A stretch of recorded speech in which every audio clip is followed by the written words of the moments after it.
آقا کریم جب ہجرت مدینہ کے لیے رخت سفر باندھتے ہیں، راستے میں آتکا بنت خلف بن معبد نامی ایک خاتون کا گھر آیا۔ حضور وہاں رک کر کے ان کو کہا کہ اگر تمہارے پاس ہماری خدمت کے لیے کچھ ہے تو ہمیں پیش کرو۔ بھوک اور پیاس آقا کریم نے محسوس کی، حضور کے جو ساتھی بھی تھے۔ تو اس خاتون نے، جس کا نام معبد تھا، اس نے کہا کہ لو کان عندنا شیء ما آوزکم الکرام، ہم دیہاتی لوگ ہیں اور عرب ہیں، ہمارے ہاں مہمان آ جائے تو کوئی کسر نہیں چھوڑتے، لیکن آج اتفاق ایسا ہے کہ ہمارے گھر کچھ ہے نہیں جو آپ کی خدمت کے لیے پیش کریں۔ عرب لوگ مہمان دے کر کے خوش ہوتے ہیں، پھر مہمان بھی اتنے سونے آ جائیں، لیکن بدقسمتی یہ ہے کہ اس وقت ہمارے پاس کچھ ہے نہیں جو آپ کو پیش کر سکے۔ ایک جانب ایک بکری بندھی ہوئی تھی، لاغر اور کمزور سی۔ حضور فرمایا اگر تم کہو تو اس کا دودھ دھو لیں۔ اس نے کہا اس کی ہڈیوں میں گودا نہیں، کھیری میں دودھ کہاں ہوگا، اگر یہ چلنے کے قابل ہوتی تو ریوڑ کے ساتھ نہ جاتی۔ فرمایا اگر تم اجازت دو۔ اس نے کہا مجھے کیا اعتراض ہو سکتا۔ تو حضرت سیدنا صدیق اکبر نے آگے بڑھ کے بکری کو کھولا، حضور کے سامنے کھڑا کیا۔ آقا نے دست شفا، دست رحمت اور دست برکت اس بکری کی پشت پہ رکھا۔ جو ہی حضور کا ہاتھ آیا تو اس نے جھرجھری لی، ٹانگیں چوڑی کر دی، اس کی کھیری میں دودھ اتر آیا۔ حضور علیہ السلام نے فرمایا کہ کوئی برتن لا۔ اس نے گھر کا برتن پیش کیا۔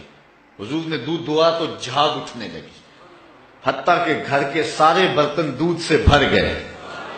معبد کے گھر کی تھالیاں بھی دودھ سے بھر گئی۔ حضور نے بھی پیا، حضور کے ساتھیوں نے بھی پیا۔ معبد اور گھر میں اس کا ایک بچہ تھا، اس کے پاس، اس نے بھی دودھ پیا۔ حضور علیہ السلام نے دعائے برکت دی اور چلے گئے۔ معبد کو حضور کا پتہ پوچھنا یاد نہ رہا، بس حضور کے حسن اور جمال میں کھو گئی، اور پوچھنا یاد نہ رہا کون ہو، کدھر سے آئے ہو، نام کیا ہے۔ شام کو جب معبد بکریوں کا ریوڑ لے کر کے واپس پلٹا، اس نے کچی کلی پہ نور برستے دیکھا، انوار اترتے دیکھے۔ معبد کا شوہر معبد کہتا ہے کہ کیا ماجرا ہے، آج ہمارے گھر میں یہ جو رونق ہے اور یہ جو تازگی ہے اور یہ انوار اتر رہے ہیں، کیا ماجرا ہے؟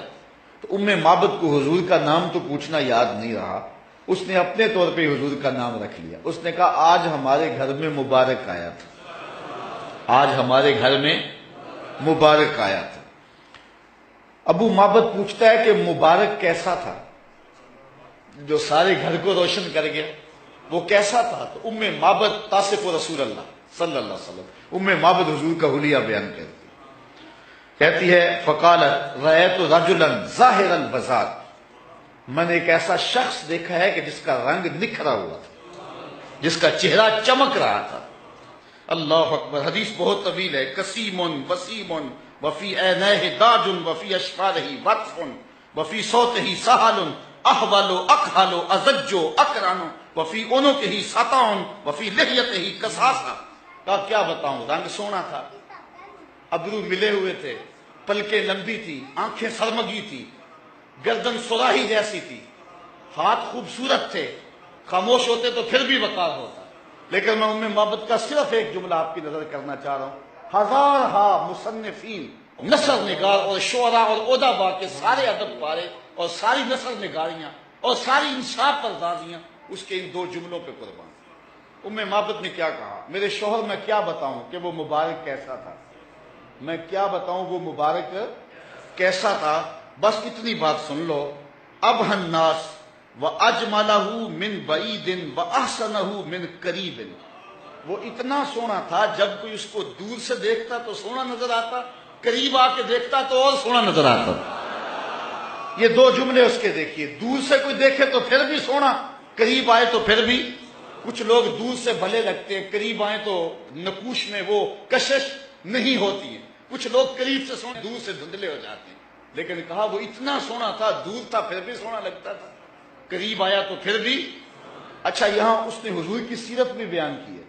کچھ لوگ دور سے اچھے لگتے ہیں، قریب آ کے اچھے، دور سے اچھے لیکن رشتہ داری کر کے دیکھو تو اچھے نہیں ہیں، کاروبار کر کے دیکھو تو اچھے نہیں ہیں، دوستی لگا کے دیکھو تو اچھے نہیں ہیں، سفر کر کے دیکھو تو اچھے نہیں ہیں۔ وہ کیا، کسی نے کہا اس کے لہجے میں یوں تو برف تھی لیکن جو چھو کے دیکھا تو ہاتھ جل گئے۔ کچھ لوگ دور سے سہانے سہانے قریب آئیں تو کان پھٹیں ڈھول کی طرح، لیکن اس نے حضور کی صورت بھی بیان کی اور ان جملوں میں حضور کی سیرت بھی بیان کی. کہا وہ اتنا سونا تھا، دور تھا تو پھر بھی سونا لگتا تھا، قریب آ گیا تو پھر بھی سونا لگتا تھا. دور تھا تو نظریں جھکی ہوئی تھی، قریب آیا تو حیا کے پہرے تھے. عجیب حسن تھا، عجیب رنگ تھا. حضور دور سے بھی سونے اور قریب سے بھی. جنہوں نے قریب سے دیکھا نا انہوں نے کہا کل قمر لیلۃ البدر لم ارا قبلہ ولا بعدہ مثلہ. کیا پوچھتے ہو، 14ویں رات کا چمکتا ہوا چاند تھے حضور. حضور جیسا نہ پہلے دیکھا نہ بعد میں دیکھا. یہ کس نے کہا؟ حضرت ابو ہریرہ نے. جس نے پاس کھڑے ہو کر کے دیکھا، جس نے قریب سے دیکھا اس نے کہا کل قمر لیلۃ البدر. اور جس نے 13 صدیوں کے فاصلے پہ کھڑے ہو کے دیکھا اس نے کہا مکھ چند بدر شاہ شانی، متھے چمک دی لاٹ، کالی زلفت اکھ مستانی ہے، مخمور اکھی ہند مد بری. جس نے قریب کھڑے ہو کے دیکھا اس نے کہا کہ چاند چڑھا ہوا تھا اور حضور لال دھاری دار یمنی چادر اوڑھ کے آرام کر رہے تھے. حضرت جابر بن سمرہ کہتے ہیں کبھی اسے دیکھوں کبھی انہیں دیکھوں، فائزہ ہوا اندی احسن من القمر. پھر میں نے فیصلہ کیا نہیں حضور سونے ہیں. جس نے قریب سے دیکھا اس نے کہا کہ چاند سے حضور سونے ہیں، اور جو 13 صدیوں کے فاصلے پہ کھڑے ہو کے بریلی سے دیکھتا رہا اس نے کہا خورشید تھا کس زور پر، کیا بھر کے چمکا تھا قمر، بے پردہ جب وہ رخ ہوا یہ بھی نہیں وہ بھی نہیں.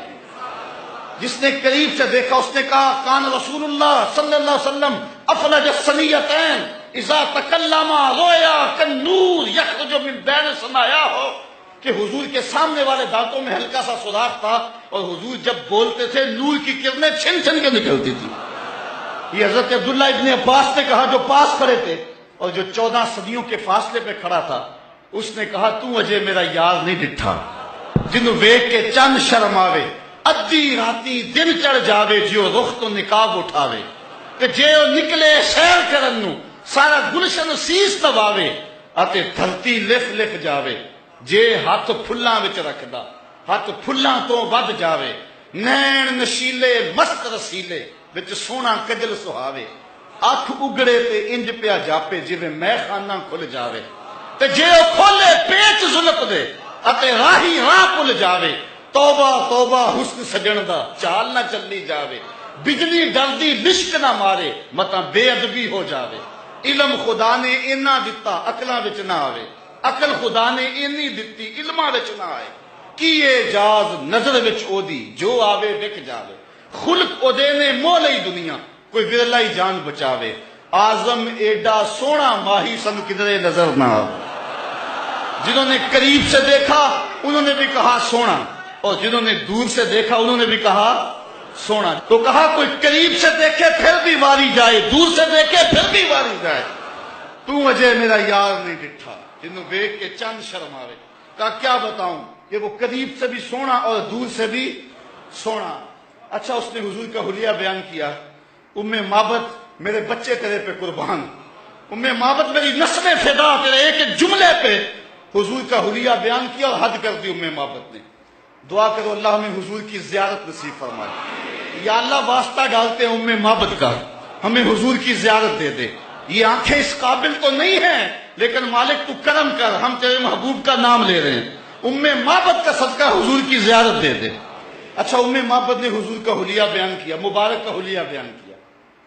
ام معبد حلیہ بیان کر کے فارغ ہوئی تو بچہ بولا امی وہ بکری والی بات سنائی نہیں، جو بکری کی پشت پہ ہاتھ پھیرا تھا مبارک نے وہ تو بات نہیں سنائی. اللہ اکبر.